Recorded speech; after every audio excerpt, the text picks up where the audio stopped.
Je lis ce soir dans Ésaïe 59, verset 1-2, intitulé Crimes et jugements de Juda, où il est écrit: Non, le bras de l'Éternel n'est pas devenu trop court pour sauver, ni son oreille trop dure pour entendre.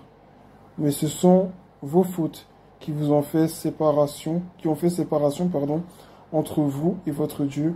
Ce sont vos péchés qui vous l'ont caché et l'ont empêché de vous écouter. Amen. Parfois, lorsque nos prières ne sont pas exaucées, nous devons nous questionner. Amen. Lorsqu'il y a des blocages dans nos vies, même pour nous, même pour les personnes, nous devons nous questionner, nous interroger, en nous demandant si nous prions bien ou non, si nous avons bien formulé, si nous avons de bons désirs, si nous avons de bonnes motivations. C'est vrai. Mais parfois, la question n'est pas toujours au bon endroit. Amen. Nous ne nous interrogeons pas à propos des bons sujets. Parfois, la question que nous devons simplement nous poser, c'est: est-ce que ma vie est encore en accord avec le Seigneur? Est-ce que ma vie glorifie encore réellement Dieu pour qu'il puisse m'entendre? C'est vrai que Dieu est un Dieu de grâce. Et souvent, nous nous appuyons sur l'unique fait que Dieu soit un Dieu de grâce pour pouvoir être exaucé, ou pour pouvoir être utilisé par lui, ou même pour pouvoir entrer au ciel. C'est vrai que personne n'est sauvé par les œuvres, mais les œuvres jouent toujours un rôle. Sinon, il ne demanderait pas de nous sanctifier.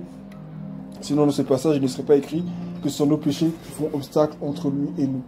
La grâce de Dieu a toujours existé. Amen. Dans l'Ancien comme dans le Nouveau. Seulement, se manifester sans doute à un degré différent, d'une manière différente, mais elle a toujours existé. Amen. Et Dieu Dieu veut nous faire grâce. Amen. Dieu veut nous entendre, mais Dieu veut aussi que nous puissions l'entendre. Amen. Quelqu'un qui n'est pas entendu par Dieu a de fortes chances aussi de ne pas l'entendre non plus. Amen. Alors, ce soir, le Seigneur veut t'encourager à t'interroger sur ta vie. Qu'est-ce qui ne va pas? Est-ce que j'ai fait quelque chose qui ne plaît pas au Seigneur? Ou est-ce que je suis en train de faire quelque chose qui ne plaît pas à Dieu? Parfois, les blocages viennent de l'ennemi, c'est vrai, ce sont des combats.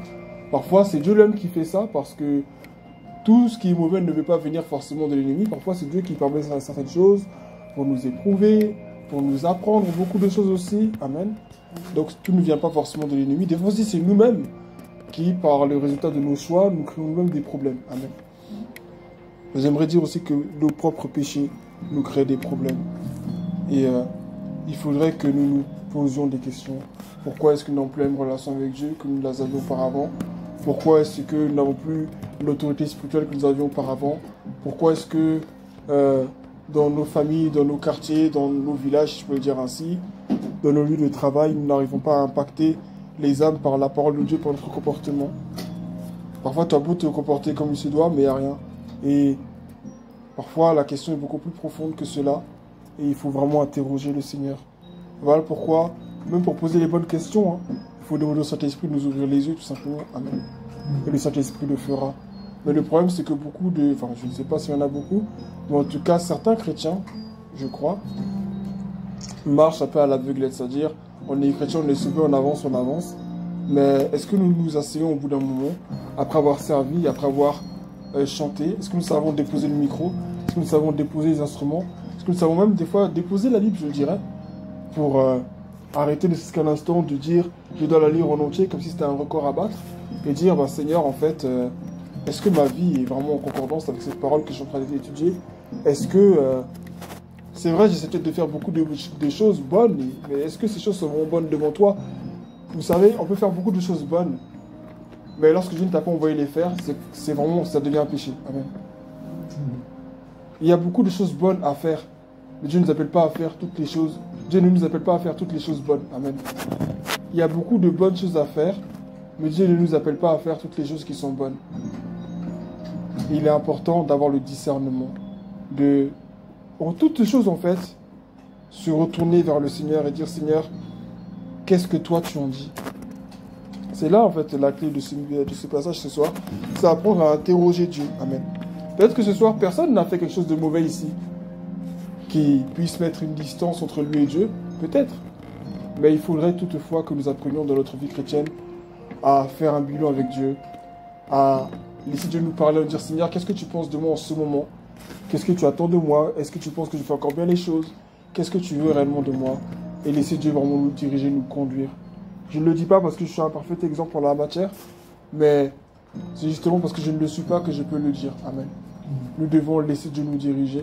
Nous devons demander au Saint-Esprit qu'est-ce qu'il attend de nous. L'interroger, Seigneur, en ce moment je ne ressens plus ta présence. Qu'est-ce qui se passe? Parfois, ce n'est pas que Dieu est loin, Dieu est justement près. Dieu est tout près de nous, mais il veut t'apprendre aussi que ce n'est pas parce que tu ne ressens rien qu'il n'est pas là. Ce n'est pas parce que tu n'as pas ressenti de chaleur, de fraîcheur, de vent ou de je ne sais quoi d'autre, que tu n'as pas pleuré, que ça veut dire qu'il n'est pas là. Dieu est toujours présent. Et il n'a pas besoin de te faire pleurer, il n'a pas besoin de t'emmener des frissons, il n'a pas besoin de te faire sentir une température particulière, il n'a pas besoin d'emmener une atmosphère particulière dans le lieu où tu te tiens pour que tu saches qui est là.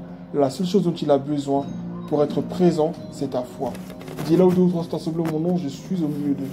Il dit, celui qui s'approche de moi croit qu'il existe, et que celui qui s'approche de lui croit qu'il existe, et qu'il est le rémunérateur de ceux qui le cherchent. Amen.